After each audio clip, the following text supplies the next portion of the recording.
Welcome everybody to the third video on the channel.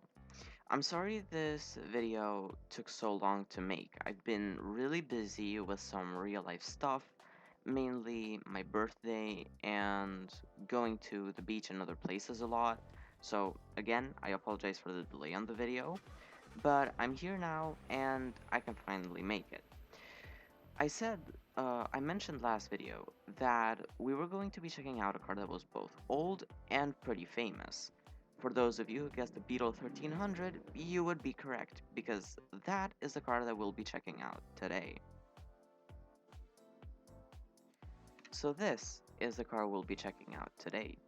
The Beetle 1300 is an economy car that was designed all the way back in the 1950s, 1960s, in of course, Germany by Volkswagen. The car has an RR layout, meaning rear engine rear wheel drive, and is powered by a 4-cylinder producing around 1200 cc. The car is pretty interesting because not only is it really iconic, as this model is very similar to cars like the original Bumblebee from Transformers saga, or Herbie the Love Bug, which has plenty of movies. The car was also designed during the World War II era of Germany to be a cheap car to produce, but at the same time quality. Hence, its look, its comfortability, I guess you can say, and its 4-gear manual or even later automatic gearbox. So, enough talking, let's check out how the car drives in stock, then we'll put on different upgrades for it and determine whether it's a fun car or not. Again, you can see from the parts, I have played with this thing for quite a while because, well, then again, the days got boring and I wanted to check the cars out.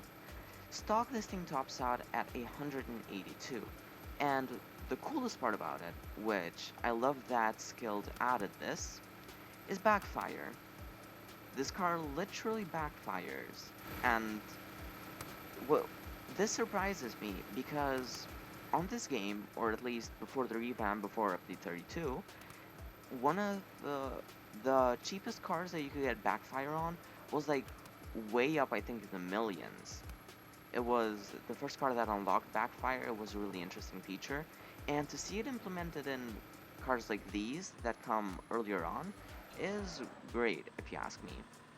Even, I don't want to spoil this, but even the Chevrolet Corvair, which by accident, if you guys didn't know, was front-wheel drive for like the first weekish of release, it backfires as well, so that's pretty cool.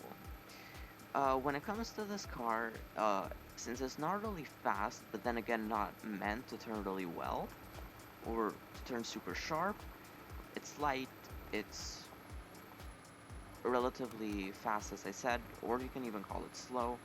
Good turning. It certainly has good turning. On uphills, it's really slow, but definitely a fun car so far, like overall. Now, I'm gonna put the max upgrades on this, and I'm actually going to take it over to the track, because last time I tested this, it was just so fun to drive around. 100 miles per hour in the Beetle, who could have thought? Okay, let's just do a small crash, I'll get the max upgrades, and off to the timetable we go.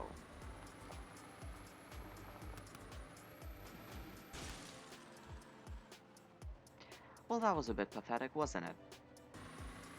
Okay, after a bit of time, which was more like less than a minute, I put on my tune for this thing, and I call it tune because I actually swapped out the gears. I made them a bit longer than stock.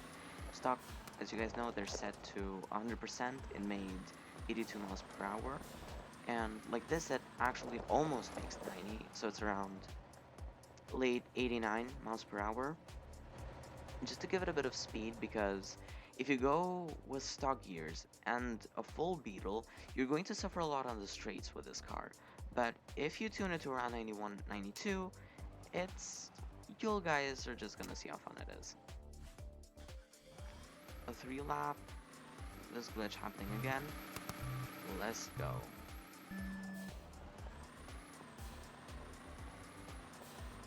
It being max actually helps a lot, and because the gears are not set to much different, like around 91%, almost 90 miles an hour, they have kind of sort of stock acceleration with overall performance upgrades. And the can you even call this a wing? If you want to, the wing helps it turn a lot. Even if this car did struggle before, now it struggles a lot less. It's basically unrecognizable. What I like, oh wow, I flipped it. What I like about it is that it's actually a rear-wheel drive, and that's because this car in real life doesn't turn too well. For those of you who don't know, something that the developers and well, the people that add cars into the game do for CC2 is making cars that are either, well, it's mainly rear-wheel drive cars. They make them front-wheel drive to replicate the turning best they can.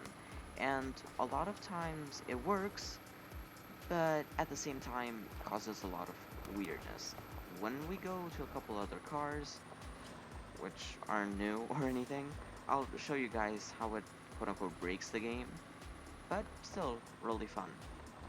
The Beetle, as you can see, drives really stable, and even though my performance with this isn't the best, as I am commentating at the same time, I managed to get a 44 on my second lap. I haven't played the game in about a week-ish, or just an overall long time in general. I shouldn't say a week, and I've rusted a bit with the car, but I'm sure that I can get some hot laps. If I'm not mistaken, my best with the Beetle is 40 seconds flat. Not as flat as the 46 we got last time, but still, it's a 40-second time. And you can totally go below it, maybe even up to like the 37s if you really try. Much like the Bugatti Tech 35, I feel like this car is fun to drive on its own, but if you get a few friends in these and hit the track, it could be a lot more entertaining. I'll try this, never mind the chat, I'll try this again, and I'll just cut to, I think, my hottest laps because nobody wants to see me go through the first or second or crashes and everything. So I'll see you guys in a bit.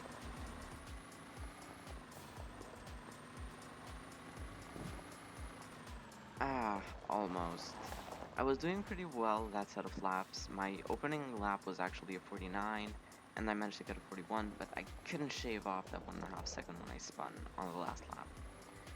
I'm actually like 50-50 certain that you can pull off 91 or 92 miles per hour as a top speed just to save a bit of time on the shortcut section, but keep in mind that with every switching you do to the gears, it actually affects the acceleration, and you're basically sacrificing a bit of time on the shortcut for overall acceleration on the entire track, because you can't really rip this thing open in the entire thing.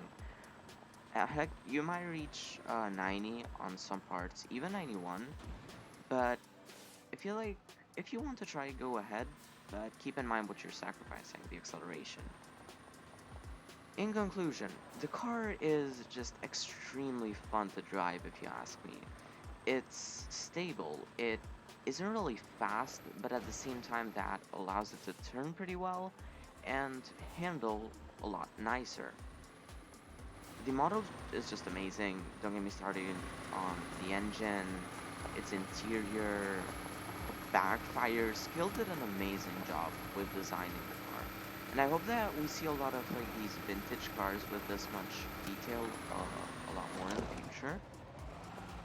I mean, just look at this and tell me that it doesn't look like a Beetle, like you're actually driving. Oh, ignore that. That it doesn't actually feel like you're driving a real life Beetle. Anyways, that's the video. I hope you guys enjoyed it. If you did, drop a like. If you want to, subscribe, because as I have already said, I will be making videos about all of the cars in the game. that got added, then the remodeled one, and then we'll see. For the next one, I was going to do the ice cream truck, but it was VIP.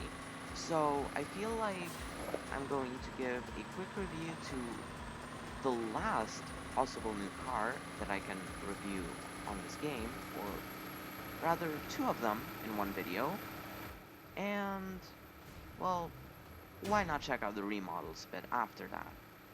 Just to give you guys a hint, one of these is pretty meh, and the other one is meh in its own comparative way. So, without further ado, the video ends here, and I'll see you all on the next one, hopefully around the weekend. These things really aren't safe, are they?